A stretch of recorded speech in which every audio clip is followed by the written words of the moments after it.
Welcome to In the Wild with VulnCheck, our monthly research-driven webinar focused on how vulnerabilities, exploits, and attacker tradecraft are actually showing up in real environments.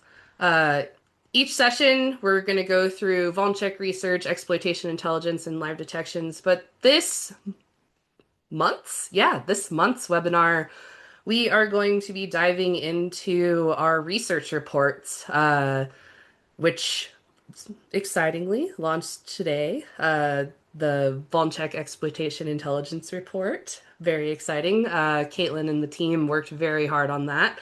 As well as we'll start off by covering the state of exploitation in 2025 by Patrick. So dive in. Today we have with Cool. us Caitlin Condon, our head of VP of research over here at VulnCheck. I mean, I that's Oh, your we title, got yeah. some pictures. Oh, we do. There you go, Yeah, VP titles. of Security Research. Um, Indeed. so Caitlin heads up the team that's actually developing exploits on vulnerabilities, finding 0 days sometimes too. That's pretty exciting. And the team that does vulnerability research. So making sure we have the best data out there on vulnerabilities, the best exploits, the best data. Anything you'd like to add in about your job here at VulnCheck, Caitlin? I mean, we're going to talk about so much research that the team has come out with. I kind of feel like we're up to our ears in research right now. Patrick put out his Wonderful. state of exploitation for 20, I think it's called the 26 report, but the 25 year. So really excited to talk more about that. I know that's been a hit with the community. And then the VulnCheck exploit intelligence report that we launched today. Is more of a focus on VulnCheck commercial data and sort of all of the threat actor and ransomware and exploit ecosystem data that the team has analyzed manually. So lots of research. Really excited to be here and to dive in. Awesome. Cool. We're glad to have you. All right, Patrick, we're diving Oh, in. I get to present a little. Yeah, and feel free to comment, ask questions. I'm gonna try and go relatively fast. Yeah, for context, like this data exploitation, I've done mostly on like a semi-annual basis. So this is a look at all of 2025. I did a half year at 2020, right around Black Hat, which is always useful in kind of looking at the different trends. As we're talking about the two reports today, just putting some context, I look at the vulnerability threat matrix, I call it. We'll be talking about known exploited vulnerabilities a lot. Those a lot of times have attribution with ransomware, botnets, threat actors, or APTs. And then when we talk about things that are unattributed, we're talking about things that don't necessarily have attribution of ransomware, botnet, threat actor, but there's exploitation activity. And then, below that, and you can think of this from a prioritization perspective as well, weaponization. There's weaponized exploits, which is one thing, and then weaponized in general being used. So that can also be inclusive of known exploited vulnerabilities. And then proof of concept code, which is often associated with a vulnerability as well, and then kind of all other CVEs. So I'm not sure if anything's colored aligned to this, but just want to make sure we lay some groundwork from a terminology perspective. And then, the first thing I'm always interested in is how quick our threat actors moving, operationalizing new vulnerabilities from an exploitation perspective. So when we're looking at VulnCheck have, I think somewhere around 830 vulnerabilities, let's say, over 2025 that were identified as exploited for the first time. This kind of extrapolates out how quickly a vulnerability is known to be exploited. So right around 29% of the vulnerabilities have exploitation evidence on or before the day they have a CVE associated with them. And a CVE is a convenient way to have a timestamp, right, of generally when that vulnerability is first widely known or publicized. And then you kind of see a long tail after that, and we'll look at it from a different perspective as well, of what you would consider to be more end-day vulnerabilities, where they're being exploited or discovered to be exploited much, much later after a CVE is issued or disclosed. And then really long tail, like, very old vulnerabilities still continue to be exploited in the wild with evidence surfacing um, just more recently, but definitely a smaller volume or amount. And Caitlin, Kimber, like, feel free to chime in as I'm going along. Yeah, I love this chart just because, obviously CVE publication doesn't necessarily correlate to when a vulnerability was first disclosed, but I've appreciated in Patrick's messaging kind of from the start, like that's oftentimes when tools are picking it up, that's when there's broad awareness. I see on the attendee list, like we have some VM people in here, they know that pain. And so I think what this drove home to me was simply like, the CVE data ecosystem is much, much slower than adversaries, which we Yeah. knew, but like again. Yeah. Uh, Hey, the other thing with the question about unpublished, so I probably should just lump that in. What it means is there's a CVE, but the CVE wasn't published. And generally, I try and like track down who the CNA is, so it does get published and that data proliferates. yeah. But the other thing my team spends a lot of time on doing on CVE issuance, coordinated disclosure, is we often find exploitation evidence when there's not a CVE, and in some cases, not a vulnerability disclosed. And so we try and run those down and encourage others to issue a CVE when it's not within our scope as quickly as possible. Sometimes of which is outside of control, but This um, is one of the interesting things that I've learned about vulnerabilities is not every one of them that has exploitation has a CVE associated with it. So like there's exploitation out there that just doesn't isn't named, and I mean those aren't necessarily like O days either. So it's like this weird twilight zone of everything. So it does yeah. happen. Well, talking about the weird Twilight Zone, because this actually ties to sources. Like the other thing I look at is who's disclosing exploitation. In context, like often it's security researchers, security research organizations, security products, um, uh, unique tooling vendors, or even nonprofits in the instance of Shadow Server. And then vendor advisories are often in many places, and then government entities like CISA.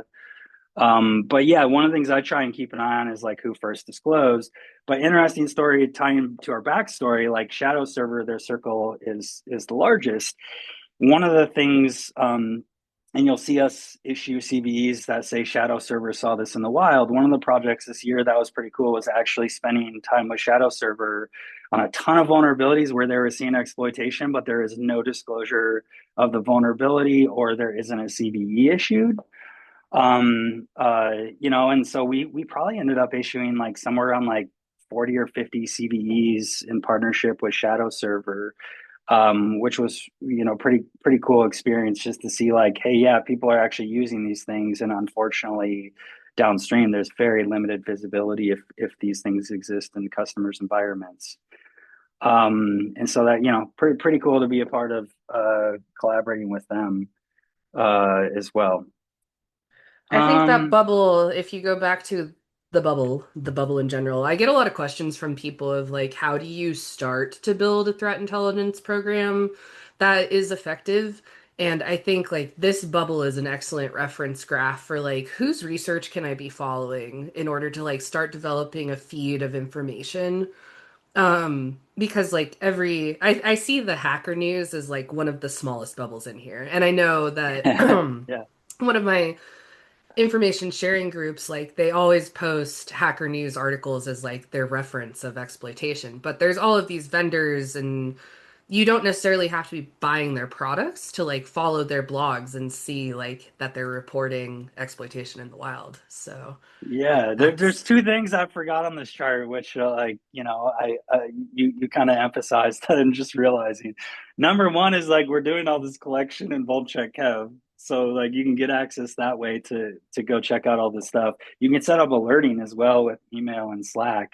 But I think the other thing is VulnCheck's bubble was one last year, maybe two. And another aspect on our commercial side is one of the things we did is spin up VulnCheck Canaries.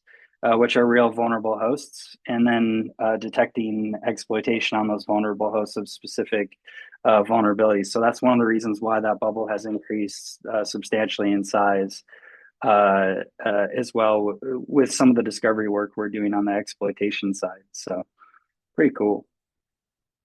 All right. Maybe I'll blast through these a little bit faster. I want to make sure we have a balanced amount of time to go over both reports. There's a ton of good stuff. Other thing I like to look at is KEBS by technology. And so I categorize all the different technologies. I think the major thing from a defender standpoint is categorizing these to think about how you're securing and protecting them. Another way I've sliced it before, I don't know if it's in here, is based on ransomware, right? And what things, but naturally, your patch cycles, your mitigation controls, all those things are likely going to be unique on almost a per technology basis. And so I think it does open up that perspective of, oh, what type of network edge devices do I have? How am I ensuring that I'm putting sufficient update cycle, patch cycles, mitigations and controls? Content management systems. I grouped WordPress plugins, like just a huge ecosystem of things that are often internet facing and exploited.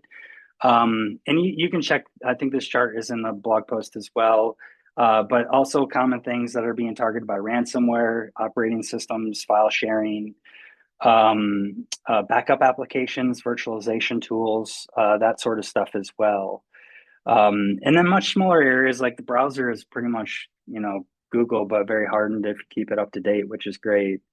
So it seems like some of the desktop applications are much, much more secure, unless you're, using OpenClaw. uh, yeah, and then taking those top targeted technologies, we kind of see the top surface network edge devices, content management system, open source software, server software operating systems. One of the things I'm doing right now is I'm going to do a deeper dive on network edge devices, which is interesting. More to come on that. But kind of looks at from a volume perspective as far as some of the things that are more commonly targeted as well. And then the timeline. So taking the timeline from earlier and looking at across the different technology categories and looking at the top 10, this kind of breaks down like speed. So operating systems, what's common there is disclosure of exploitation happens at the time of the patch being available in the advisory. So that's generally where you're seeing a lot more very early exploitation disclosure compared to some of the other categories. And then there's certainly skews here considering the volume from the previous one. For instance, hardware is a much smaller volume of things, so there's likely a lot more skew in the data because there's not as many KEVs. But it does give you a sense of like how quick and fast. You see network edge, which had a ton of exploitation, just being very broad in relation to the timing in which exploitation evidence is being seen. This Do you is think the like, oper oh, Oh, go go ahead. ahead, Caitlin. I just, this is really interesting to me if I'm looking at the red and the orange line. So basically the like pre-CVE and Yeah. the one day, you're like pretty quick after. File sharing is actually even higher than OS's. So the things that ransomware groups hit, which is basically, yes, everybody hits network edge devices, but they hit backup solutions and they hit file sharing thing plus virtualization infrastructure. Like the fact that you see so quick exploitation Yeah. there Hmm. totally makes sense, but also like, wow, more than OS's. Okay. Well, I think Steve? file sharing too, if you look at it, like it just got started targeting maybe a year or two ago that we've seen, like Progress, Crush FTP. There's a bunch more recent ones. So I think that partly plays into like security might have been more an afterthought in that space. And that's, Yeah, 20, like late 2021 or 24. early 2021, I think is when CLOP really started hitting those. And we talk Yeah. about that in the other research report. And just since then, it's just been this wild array of them. We saw new SolarWinds Surview vulnerabilities disclosed this week. So, sort of waiting, like, okay, are those going to get hit by Yeah. ransomware? Probably. Yep. Get Do, ready. is the reason that the operating system one like that specific time set that like less than 1 day coordinated disclosure and bug bounty problem or programs? Um, I don't, I'd have to double check, but like almost all of that 50% is all on the security advisory window. Mostly Microsoft disclosing exploitation. Yeah. And you got to think Microsoft has Defenders, so like they're going to have way better visibility than some of these other products as well. Keep that in mind. So, you know, Yeah. they're being transparent. They put it on their advisory. They put it on MSRC, which is great. We're going to probably see more of that as the CRA comes down in Europe, where it requires exploitation disclosure in 24 to 72 hours. Going to be interesting. Yeah, It'll be this year's going to interesting. be real interesting with Yeah. that. So, Huh. like that could completely change this chart and throw it out the window. If vendors, well, not if, when vendors are forced to actually disclose exploitation in a timely fashion. And some of the advisories have a timeline of when they first seen exploitation, and it's often months prior. Hmm. And Right. so it's going to be interesting to see, like, if I don't have a patch available and I have to disclose exploitation, are vendors going to, shift and change their behavior to comply with CRA? All right. Didn't mean to get into CRA. Sysakev comparison. So this is just taking a look at VulnCheck and Sysakev. I mean, probably the most notable thing, like there was the one SharePoint vuln on a Sunday. It came out on a Saturday night that was added to Sysakev. And then the tail end of the year, like a ton of Friday disclosures, which is interesting. But by and far, like, Sysakev, it ebbs and flows, usually Monday through Thursday, and then an occasional Friday. From that perspective, Wade Boo Friday disclosures. And then, yeah, on the VulnCheck outside, like, pretty consistent volume of exploitation across the board, and that includes I'd say some weekends as well. But there's certainly some trends around the holidays, especially if you look at like Sysakev and even VulnCheck as we got into January this year, where there just wasn't a lot of disclosures. A lot of times, I think that's a perspective of like not threat activity, but probably more people working and things being delayed from a disclosure perspective. This is a look at exploitation of real vulnerable hosts not on Sysakev. So this is our VulnCheck canaries, which are real vulnerable hosts where we're doing detection of exploitation on the internet. And then we get payloads of that. So it just gives a take. And this stuff's available on our research.vulncheck.com dashboard as well. But gives a sense of some of the different technologies that we're seeing being targeted and vulnerabilities that aren't on Sysakev today. And again, like I these are haven't not honeypots. These are actual vulnerable systems deployed, by our research team. They're real systems. They work just fine. And we have rules that we're deploying with them, that the team writes and tries to bypass and then ships updates for that whole cycle. So this to me is an awesome list, and I love that we're doing this. And then I took a look at ransomware attribution. And I'll shoot out. Grey Noise had an interesting report on like the silent updates on Sysakev regarding ransomware attribution. This kind of complements that. What I did is I sliced out. So the blue is where there's VulnCheck in CISA attributed ransomware. The red is when VulnCheck attributed, but it's unknown to CISA as far as like they didn't attribute ransomware. And then the green is where we have actually ransomware attribution, but it's not on Sysakev. So kind of gives you a sense. I think the spike in 2021 and 2022 was around the time where CISA really ramped up Sysakev. And most of that spike is attributed in that blue area for context there. So makes a bit of sense like when they came online. And then I think 2025, like I'm careful to say like there's a downtrend because a lot of times attribution might happen a year, months or years later after a vulnerability is first discovered to be exploited. So it'll be interesting to keep an eye to see like how much this changes over the year of attribution, and it might have already changed considering we've seen a ton of ransomware disclosures over the last 2 months. I haven't rerun it. Actually, there's a live one. I should go check on it and see if it changed much. Um, on the research.vulncheck.com. And then I think this is the last one I have from State of Exploitation. And then we'll talk about the vulnerability exploit and intelligence report. But just looking at time from CVE disclosure to known exploitation in 2024 and 2025, you can see these trend lines are like incredibly similar volume wise and timeline wise. And to me, it just kind of shows and highlights like we have predictability, consistency, and a same volume year over year from an activity perspective on the exploitation side, which to me just shows like persistence over time, inconsistency as far as how quickly things are being weaponized and exploited. So yeah, pretty cool. I like out of a random chart like this, like it was pretty wild to see how near exact this trend line actually is. Yeah, that A is little bit really of interesting. yeah, I mean, there's a little deviation here and there, but like yeah, the 2 years are incredibly consistent. And I think it might also speak to like maturity from a collection standpoint, Hmm. having worked a lot on the collection side as well. Um, to have something that consistent.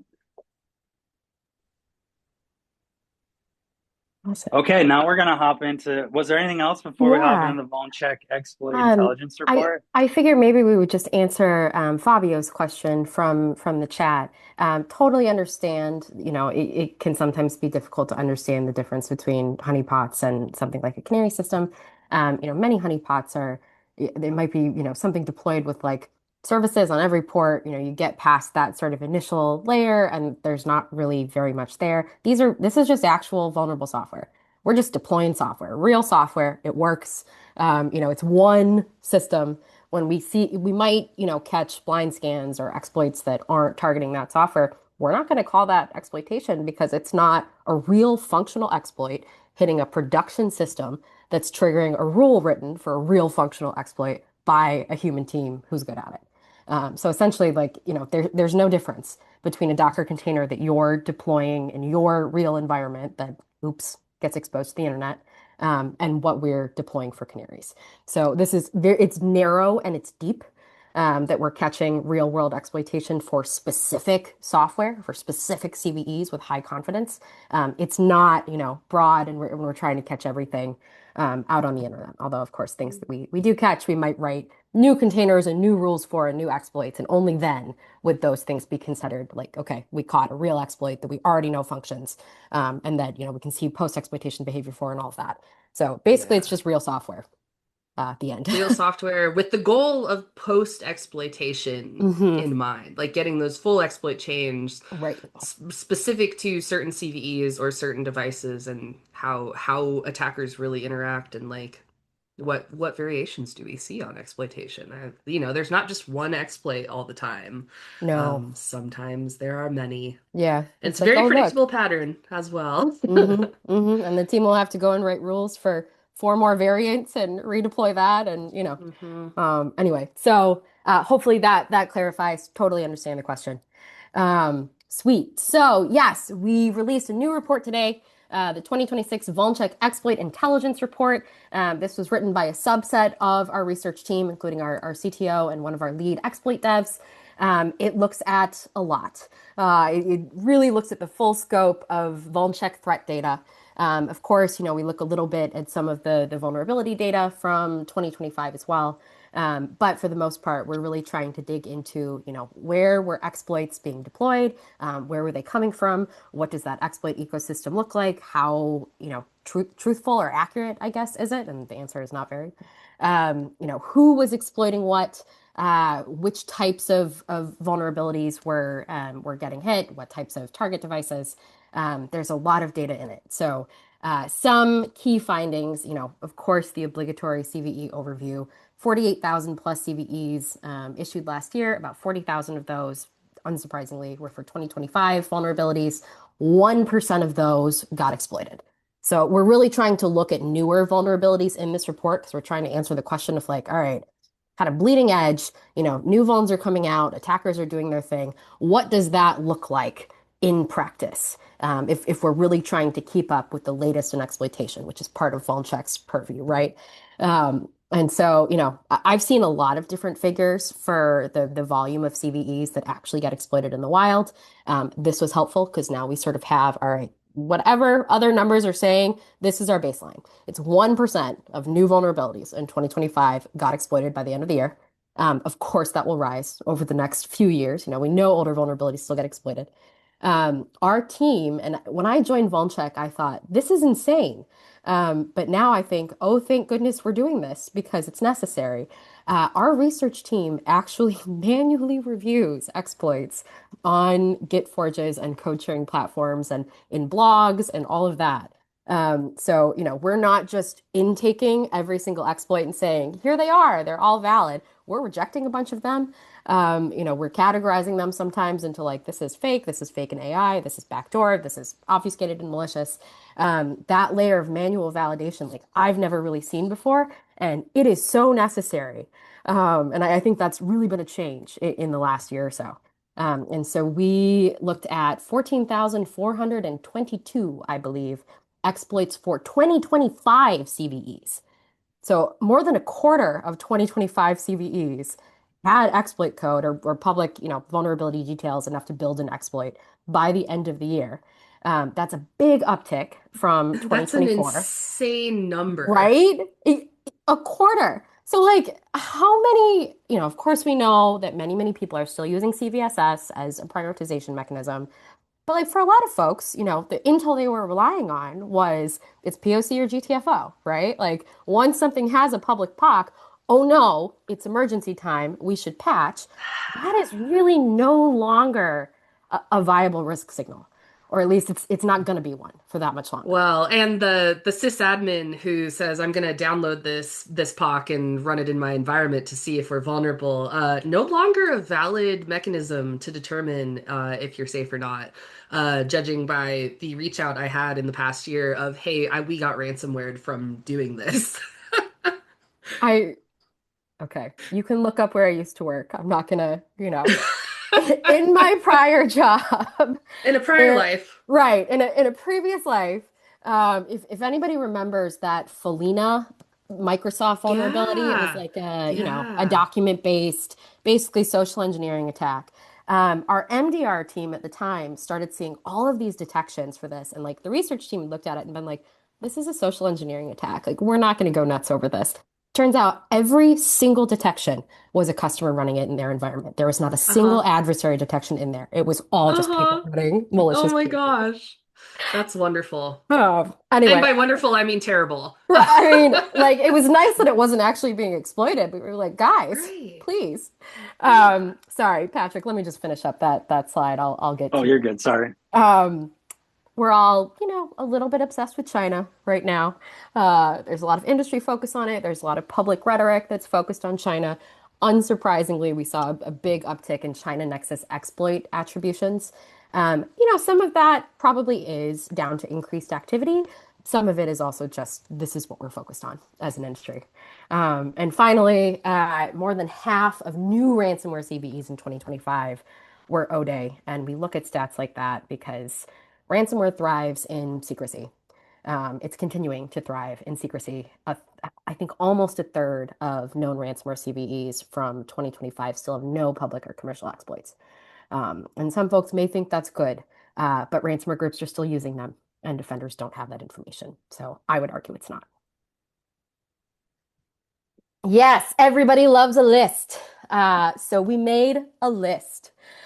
We are releasing today, along with the report, and maybe the kind marketing folks can put the 2025 routinely targeted vulnerabilities link in the chat. We are releasing a list of routinely targeted vulnerabilities from 2025. There's 50 of these. You can see the criteria right there on the screen. We love lists like SZA's list of routinely exploited vulns. It's super helpful when there is some type of methodology that's transparent for this. It looks like Patrick is going to the site. I was So, totally gonna show, see the full yeah. list. There you go. Didn't Yeah, click so around. I so love we list. Everybody loves list, I right? love list. I love list and Yeah, sort list. exactly. So you can sort list, as Kimber says, by the things that are interesting to you. So, this is a multi-dimensional list. Everything in here was disclosed and exploited in the wild in 2025. We incorporated a bunch, like the top 0.1% of CVEs with tons of public exploits. We looked at the top 5% of threat actor exploited CVEs. We looked, there's so few ransomware CVEs that are definitively attributed that it's most of those are in here. And the top 20% of botnet CVEs, you can sort by the dimension that you are interested in. If you're really interested in what ransomware is hitting and how many exploits there are for that, you can look at those dimensions. If you just want to see, what the top things are by public exploits, you can look at that too. Spoiler, it's React to Shell for most things, even though Huh. that was disclosed so late in the year. Huh. Um, which like isn't surprising, right? It's open source. Once Pop came out, everybody was super hyped and just derivative, and AI junk all over the place. So that number of public exploits for React to Shell, that's validated public exploits. There's a lot more than Actually, that are bad. this might be a good time. We have a question in the Q&A about will AI coding assistance increase the number of exploitable vulnerabilities into 2026 and beyond? And is there any data we've seen on that? But I think like this is we saw a lot of AI based exploits for React to Shell, right?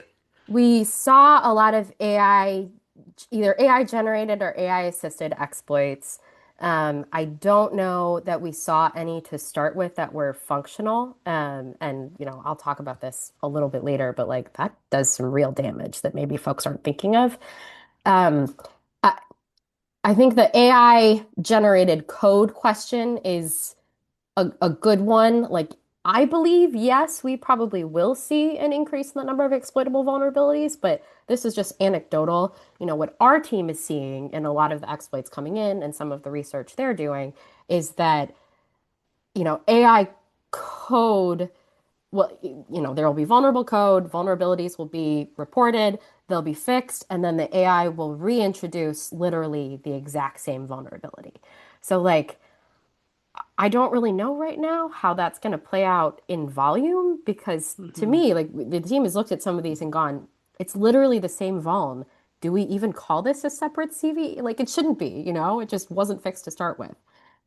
So I think that's going to further sort of pollute and dilute the Yeah. CVE ecosystem, which I is think we'll have a unfortunate. lot more data in 2026 Yeah, about the dilution of the CVE ecosystem in terms of AI. So absolutely. Yeah. I don't Yeah, on know the how on the it'll on the look. reported side, like since we run our own, reported vulnerability CVD program, and I think same things with bug bounty is the Yep. amount of people like literally spinning up AI, running against an open source project and just submitting vulnerabilities that the AI said it found. um, Yeah. Once again, like these create huge amount of noise in the ecosystem. And so I think generally speaking, it's like, one of these situations where it's going to continue to be a perfect storm. Yep. And, data quality is a huge topic because you don't want this stuff ending up downstream to defenders, recommending fixing vulns that don't even exist. So, yeah, it's real challenges. We also So, saw, I was on a CVE working group call this week, and some folks on there I won't name, but who have, large code sharing platforms had said, like, we're also seeing what we think is AI CVE farming, where people are deploying their own vulnerable apps yeah, and then, like, reporting CVEs in their own apps that they're not even trying to fit. Hmm. Like everybody is sort of trying to figure out, whoa, how do we deal with this in a way that's actually scalable? Because teams are getting DOSed.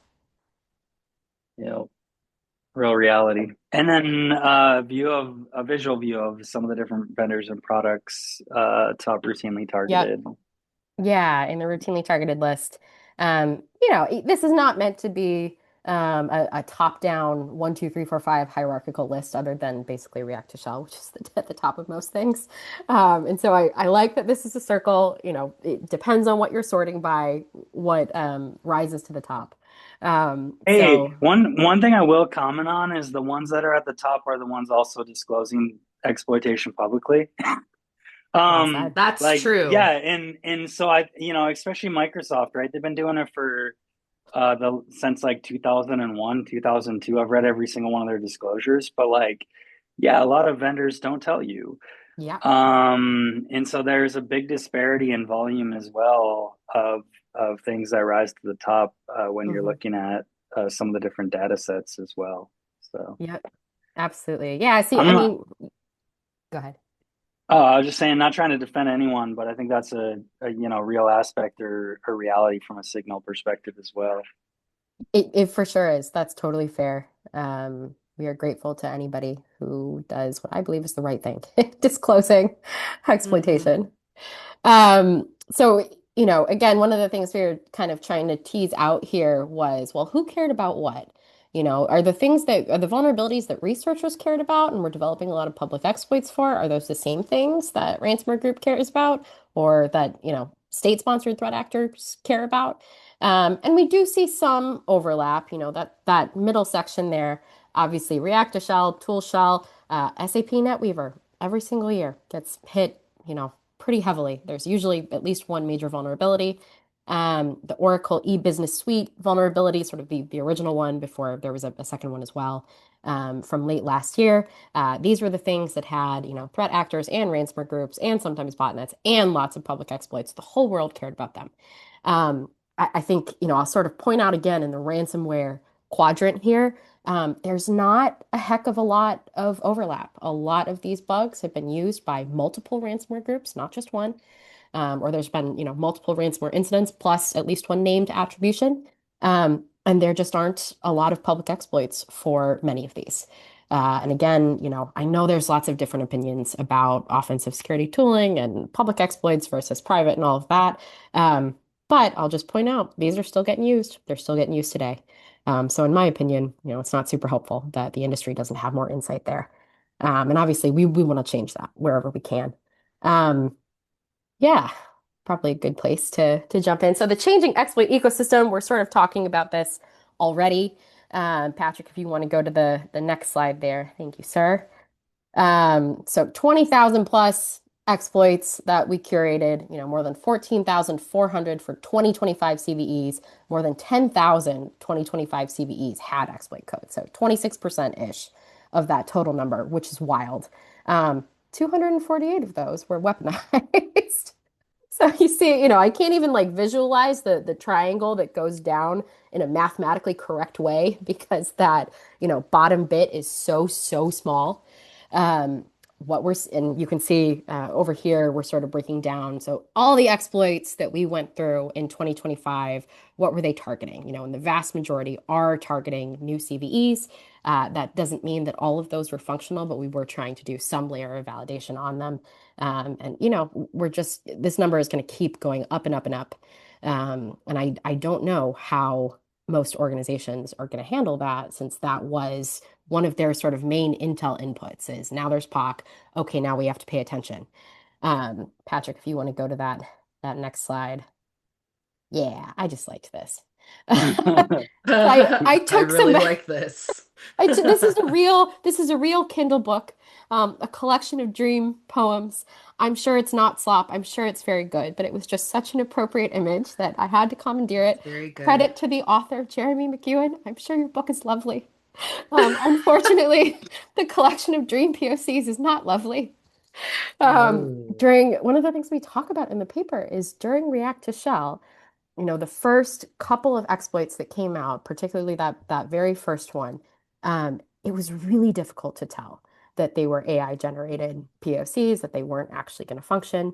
There were teams of security researchers and security engineers and teams who were trying to figure out, is this real? What do we need to patch? What do our detections need to look like? And when that first fake POC came out, we saw a bunch of detection logic that was not going to detect the real exploit at all. Hmm. We saw that percolate through the ecosystem. And like it's still in some vendor blogs, it's still being operationalized in some real environments. It is very difficult to tell. are these things real or fake? Because they're convincingly fake. And there are AI exploits that can function, with an actual human testing and validating them. Um, so I I, did a talk about this did you? last year sometime, is that there's there's a predictability algorithm that you can pretty much rely on that like says the exploits that come out first will be incorrect.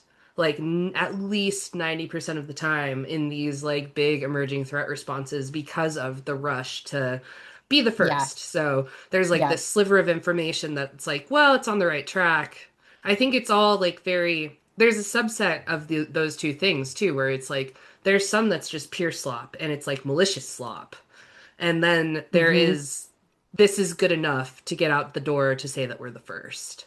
And Yeah. it's a very tough line to ride because if you're pushing it to your customers, it becomes sort of a moral quandary of like, are you going to go back and fix it? Are you going to go back and update it? Which like, sorry, I'm going to brag on my team for a second. Like we do like go back and fix it and find all the variations and issue corrections, but a lot The of people amount of don't. things we issued for React to Shell was, I mean, I think we had at least 5 or 6 different functional exploit variants. We had detections for all of those, PCAPs for everything. It was insane.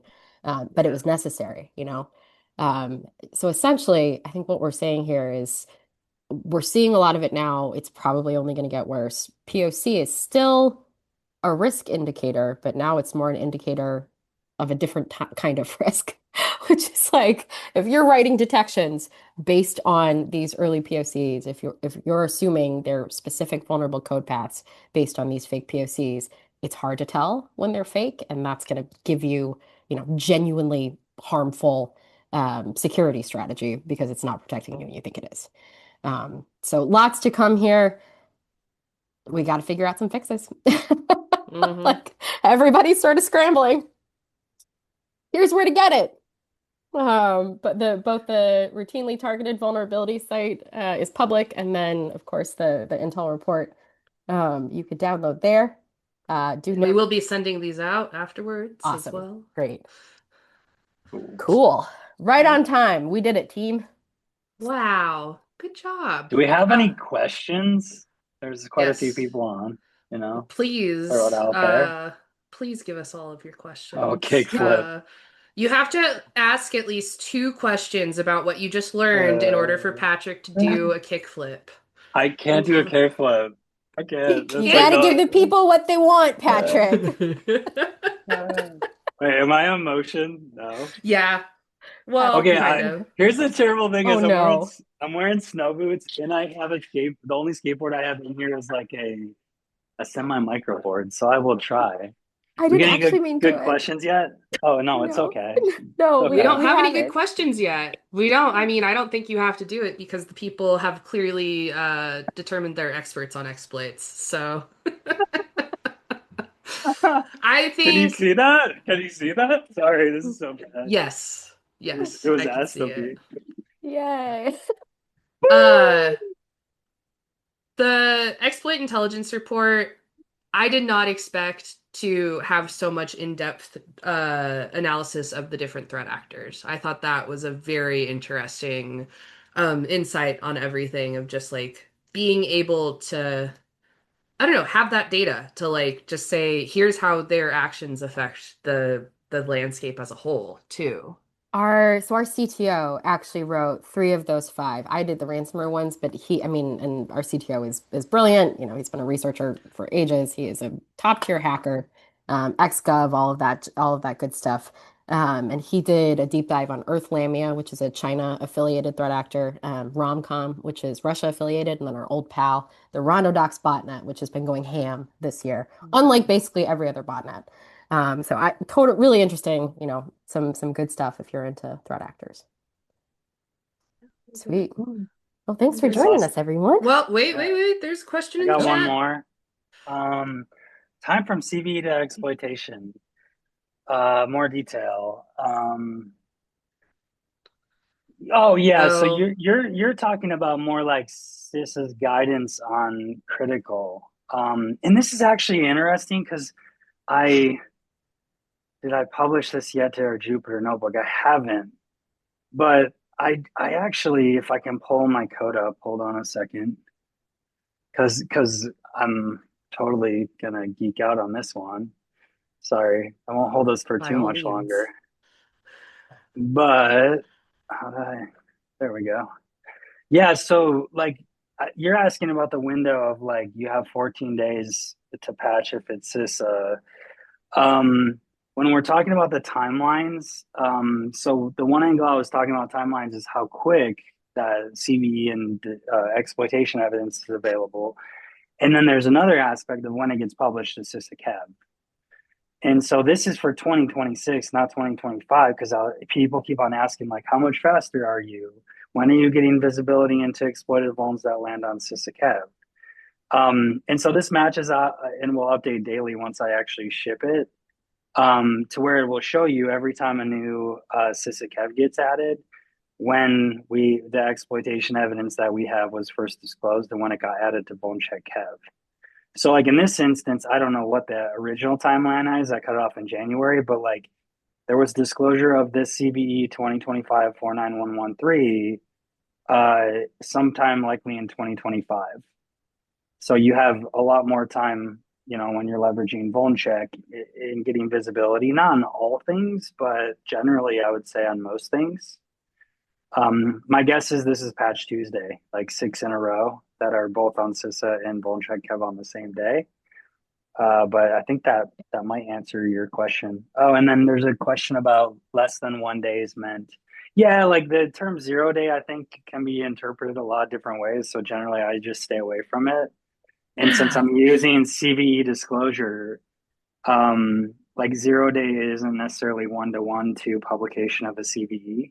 Yeah, that And might so actually be I, something important to note about VulnCheck philosophy is 0 days are a very fuzzy concept, it turns out, and everybody kind of means something different when they say it. yeah, Exploit so developers mean zero-day exploits. That's how I yeah, use them. yeah. So some people interpret the less than 1 days as, oh, it's 0 day. That's fine if that's what you want to interpret. But I generally just try and like, it's like, no, this is really fast. Like it's happening same day of whether you want to call it a 0 day or not. Whether it's used in the wild before there's a patch, like those are different ways to look at things. It becomes much, much harder to look at patch time, disclosure time, those sorts of things because there's no central authority on those. And so generally it's a very in-depth research project to do something this broad, has been my take. There is a Uh, follow-up on that as well about patch timing. yeah, and Adam said, yeah, the 6 phones exploited in the wild on CISA and VulnCheck are from Patch Tuesday. Yeah, that like Patch Tuesday is really predictable. It's like most of the time CISA is going to catch most of them. Sometimes they don't catch them. There are currently about 100 disclosed vulns by Microsoft that aren't in MSRC or SysTeCev that we have on our Kev. I read every single Microsoft advisory just to like index all the exploitation evidence. It generally tends to be older, but there are some newer things even still that they might disclose via blog that don't end up in MSRC or CISA Kev, which is interesting. And then sooner or later, usually it pops onto CISA Kev. But we should write a blog post about that. Good. All right, I'm ranting, but it's been fun. I can, There, Yeah. there are more questions. yeah, I can answer Neil's question live. So I love that. The question was, for the vulns exploited by ransomware actors, are there trends or commonalities? The move for ransomware actors to target organizations instead of individuals around 2016 was a huge shift, and I'm interested in what shifts we're seeing since then. So I would say the data that we are looking at in the report is more around, which ransomware groups were active, how many CVEs they were exploiting, the types of devices and systems they were targeting. We talk a little bit about impact. We go into what I'm going to call sort of like brand strategy for two contrasting groups, CLOP and the Dragon Force ransomware cartel, which is newer. But I'm gonna give you a non-report answer to that. Um, I think we see in data that ransomware groups are still like their operations are very effective, even if, the leak sites and all of the very juvenile comms are chaotic. They have their ops super locked down. They can move quickly. A single exploit can cause untold damage to, I mean, millions or hundreds of millions of people, as we know from these attacks. However, I am seeing from other sources, I don't necessarily have this data, that, like, I think Coveware came out with a report recently that said, payments are actually down, like the efficacy of ransomware group extortion is decreasing. And so I'm going to say, I, I'm almost hesitant to say this out loud, but if it's no longer as lucrative as expected for those groups to be, or if this is where we're moving into, where it's no longer as lucrative for those groups to be targeting companies, because whether, policy is saying you can't pay, or, individuals and organizations are just sort of wising up to, like, well, this isn't a super effective strategy to pay, gets found out anyway, we have to report it, all of that. Are we going to see more of a trend back toward targeting individuals, especially with, there's nothing that any of us, like, we all have something that we would do a lot to keep secret, and so I am personally kind of fearful of, is this going to shift back to targeting individuals and targeting, households? Just stay away Yeah. from the security researchers. Well, my mind Oh, immediately sorry. goes to my dad called me up one day and he said, "Well, I caught him." And I said, "Well, what do you mean? Such a dad statement. Who did you catch?" And he said, "Oh, damn, insert expletive here, called up the house and they had a recording of your voice saying that you were in Mexico and you needed money to get home." And I said, "Well, she's not that stupid," and hung up on him. So, that's one of my favorite dad stories, but like the senior population, Papa Duke is like almost 80 and he's getting AI calls Yep. already, Yep. and it's scary. And so educate your seniors because I Uh, do think they're don't like vulnerable don't population. don't And answer the phone if you don't have it in your contacts. That's my only advice with phones. I, I can we get Kimber's dad on as the next guest? I've tried Really half to kidding. get him. He constructed water reservoirs, so he knows a lot about water reservoir security. Fun Cool. fact. Wow. Cool. Yeah. All So, right. Well, we're running Okay. oh, towards the end, so we there's probably want to wrap one up. more You that got I one think more. will be interesting, but we will wrap it up after this one. How often do new exploits for multi-year-old vulns end up punching above their weight? This is interesting. Ooh, that's an interesting one. Um, No. I think, it would be nice if I could, like, get Adam to ask the question out loud, but I think it probably depends on how you're measuring it.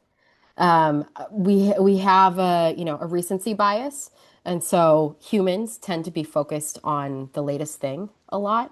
Mhm. But I think there's so much of a role that the cybersecurity media and some of these sort of, like, very established threat intelligence sources like Sysakev, sometimes like VulnCheck play in sort of spinning up awareness and action, whether warranted or not, on things that are recently coming to light. So, I know, like, an older Cisco vulnerability was added to Sysakev this morning. Um, I don't know any details about that yet, but we're seeing plenty of inbounds and conversation about that. I think my short answer is, like, we can look at data on that. I think that would be a great, follow-up blog post. I think it's what we see is what people pay attention to. And if they're not Yeah. paying attention to older exploits because they're not the latest and greatest thing, I think that data can be difficult to get reliably.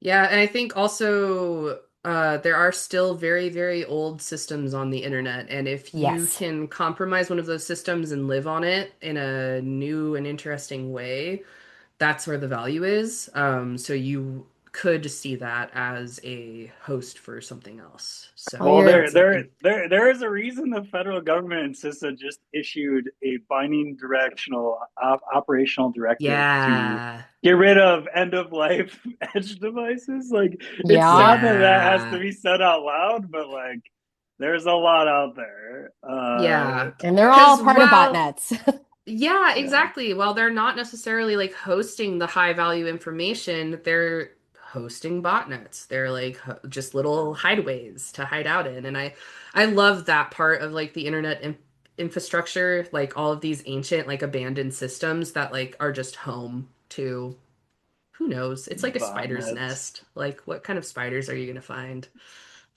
Cool. Well, thanks everyone for joining today.